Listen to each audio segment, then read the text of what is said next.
బాహుబలి 2 తర్వాత దర్శక ధీరుడు రాజమౌళి తన తదుపరి చిత్రం యంగ్ ట్రిగర్ ఎన్టీఆర్ చేస్తాడని గత కొంతకాలం నుంచి ఇండస్ట్రీలో ఓ వార్త చక్కర్లు కొడుతోస్తుంది.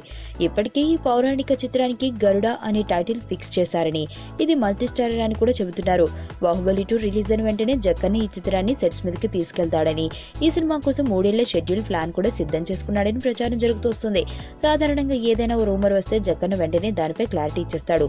అలాంటిది గరుడ ఎంతో కాలం నుంచి రకరకాల వార్తలు పుంఖానుపుంఖాలుగా వస్తున్నా వాటిని ఖండించడం లేదు, అలాగని క్లారిటీ ఇవ్వడం లేదు. దీంతో ఈ ప్రాజెక్టు ఖచ్చితంగా ఉంటుందని, అందుకే రూమర్లపై జక్కన్న సైలెంట్ గా ఉన్నాడని ఫ్యాన్స్ తో పాటు సినీ జనాలు కూడా అనుకుంటున్నారు. కానీ తాజా సమాచారం ప్రకారం ఈ ప్రాజెక్టు ఉండదని తెలుస్తుంది. అవును, జక్కన్న తన నెక్స్ట్ సినిమా ఎన్టీఆర్ తో కాదు, ఓ బాలీవుడ్ హీరోతో హిందీ సినిమా తీసేందుకు రెడీ అవుతున్నాడట. ఆ Bollywood hero mister perfect Aamir Khan అని టాక్ వినిపిస్తుంది.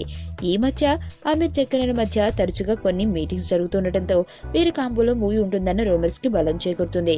మరి ఇందులో ఎంతవరకు నిజముందో తెలియాలంటే జక్కన్న క్లారిటీ ఇచ్చేంత వరకు వెయిట్ చేయాల్సిందే. ఒకవేళ ఈ రూమర్ నిజమే అయితే ఎన్టీఆర్ ఫ్యాన్స్ కి చేదు వార్త అవుతుంది.